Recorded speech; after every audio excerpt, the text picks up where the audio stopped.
आज का हमारा टॉपिक है प्यूरपेरल सेप्सिस।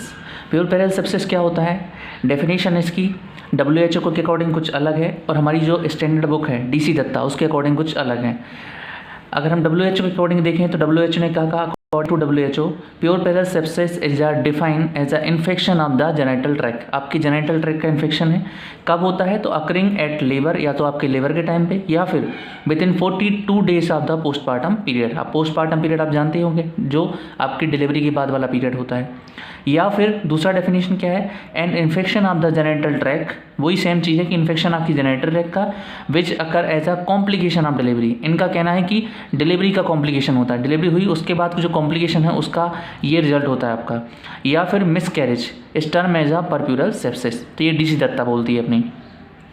अब दूसरा आता है इसमें कि कुछ साइट होती है इन्फेक्शन की। भाई जेनिटल ट्रैक है तो जेनिटल ट्रैक में क्या क्या आपका वेजाइना भी है, सर्विक्स भी है, पेरिनियम भी है, यूट्रस भी है। तो प्राइमरी सबसे पहले वो इन्फेक्शन कहाँ होता है, प्राइमरी साइट कौन सी होती है, तो आपका पेरिनियम हो गया, वेजाइना हो गया, आपका सर्विक्स हो गया और यूट्रस हो गया।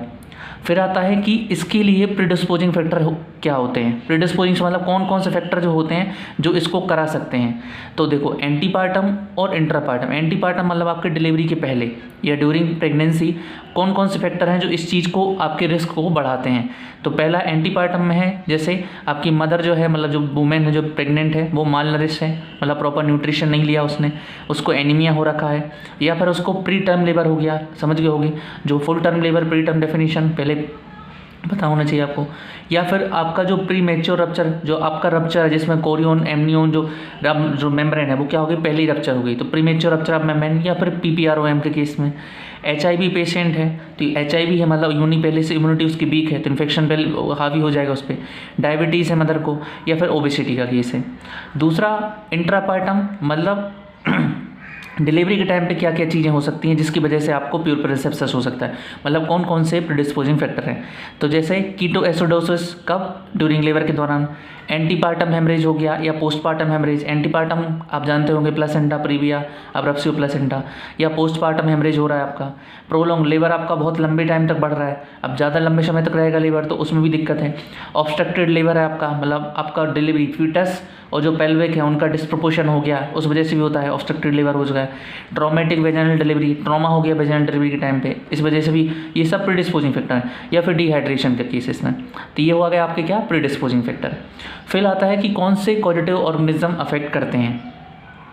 तो अब बहुत सारे ऑर्गेनिज्म हैं, एरोबिक भी करते हैं, एनरोबिक भी करते हैं, और कुछ उसके अलावा ये तो एनरोबिक और भी होते हैं, जैसे आपके फंगल भी होते हैं कुछ, ठीक है, प्रोटोजोआ भी होते हैं, पर मेनली एरोबिक में अगर देखें तो वो बीटा हीमोलाइटिक स्ट्रेप्टोकोकाई, जिसमें आपका ग्रुप A ग्रुप B दोनों आ गए, ठीक है। इकोलाई हो गया आपका, स्यूडोमोनास होगा आपका, क्लेमाइडिया हो गया, स्ट्रेप्टोकोकस पायोजन हो गए आपके। एनारोब्स में कुछ होते हैं जैसे स्ट्रेप्टोकोकस है, पेप्टोकोकस है, बैक्टीरियोइड्स है, क्लोस्ट्रिडिया है, ठीक है। फिर आते हैं टाइप ऑफ प्यूरपेरल इन्फेक्शन, इनके भी टाइप अलग अलग होते हैं। जैसे एक होता है अपना एंडोमेट्राइटिस जो एंडोमेट्रियम का इन्फ्लेमेशन कराए, मेस्टाइटिस होता है, ऑपरेटिव वुंड और यूरिनरी ट्रैक, ठीक है। अगला आता है आपका, अब प्रोफाइलेक्सिस की बात होती है कि अब आप क्या कर सकते हो इससे बचने के लिए। तो देखो अपन ने पढ़ा है इंट्रानेटल, एंटीनेटल और पोस्टनेटल। एंटीनेटल कब, जब मदर प्रेगनेंसी पीरियड चल रहा हो, इंट्रापार्टम ड्यूरिंग डिलीवरी के टाइम, और पोस्टनेटल प्रेगनेंसी हो चुकी है तब हम क्या क्या प्रिकॉशन रखें, आप क्या क्या प्रोफाइलेक्सिस रख सकते हैं ताकि ये हमारी जो कॉम्प्लिकेशन ना हो सके। तो एंटीनेटल में हम डाइट पर ध्यान दें, उनको डाइट प्रॉपर मिले, विटामिन प्रॉपर मिले, मिनरल्स मिलें, और डिजीज़ जो भी एनीमिया या टॉक्सीमिया हो रखा है उसका ट्रीटमेंट करें उसी टाइम पे, वेजाइनल डिस्चार्ज है उसको ट्रीट करें। तो ये तो आपका एंटीनेटल हो गया। इंट्रापार्टम कब, आप प्रॉपर डिलीवरी करवाएं हाइजीनिक तरीके से, एसेप्टिक मेंटेन करें, मतलब सेप्सिस जो है एसेप्टिक मतलब जो भी आप फंगल बैक्टीरियल जो भी है, जो भी इंस्ट्रूमेंट यूज़ कर रहे हैं उनको प्रॉपरली क्या करें, एसेप्सिस करें उनका, और प्रोपाइलेक्टिक एंटीबायोटिक दें। पोस्टनेटल में आप क्या कर सकते हो, मतलब जब डिलीवरी हो चुकी है उस टाइम आप क्या कर सकते हैं, अर्ली आइसोलेशन ऑफ सस्पेक्टेड, उसको प्रॉपरली आइसोलेट करो, अलग से उसको रखो कि हाँ ये सेप्सिस का पेशेंट है। दूसरा मेडिकल मैनेजमेंट क्या कर सकते हैं आप, तो एंटीबायोटिक दो। आइडियल एंटीबायोटिक क्या होती हैं, अगर आपको आइडियल एंटीबायोटिक देनी है तो उससे पहले आप क्या करो, कल्चर और सेंसिटिविटी टेस्ट कराओ। उससे क्या आपको पता चल जाएगा कि किस टाइप का बैक्टीरिया और किस टाइप की वैक्सीन आपको एंटीबायोटिक देनी है। जैसे मेनली अपन जेंटामाइसिन देते हैं और क्लिंडामाइसिन का कॉम्बिनेशन देते हैं। जेंटामाइसिन आपकी 1.5 मिलीग्राम पर केजी पर 8 आवर और क्लिंडामाइसिन आपकी 900 मिलीग्राम पर 8 आवर्ली, ठीक है। उसके अलावा मेट्रोनिडाजोल और पेनिसिलिन का कॉम्बिनेशन भी दे देते हैं अपन, एनाल्जेसिक्स देते हैं, एंटीपायरेटिक देते हैं अपन। और सपोर्टिव ट्रीटमेंट में अपन क्या करते हैं, उनका जो फ्लूइड है अपन फ्लूइड चलाते हैं, फ्लूइड की कमी, हाइड्रेशन, इलेक्ट्रोलाइट बैलेंस करते हैं और उनके ऑब्जर्वेशन में उनके वाइटल्स को ऑब्जर्व करके रखते हैं। जो भी पेशेंट है उसके pulse, temperature, BP, vaginal bleeding तो नहीं हो रही, लो किया, ये सब चीज़ें। फिर सर्जिकल भी कई बार ऑप्शन हो सकता है।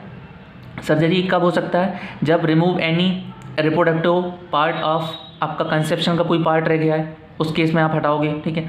और ड्रेन ब्रेस्ट एब्सेस है, ब्रेस्ट एब्सेस क्योंकि वहाँ भी हो रहा है, तो ड्रेन ब्रेस्ट एब्सेस को करना हो आपको, सर्जिकल प्रोसीजर है। और ड्रेन इन्फेक्टेड एपिसिटोमी, क्लियर है। तो ये आपका प्यूरोपेरल सेप्सिस है।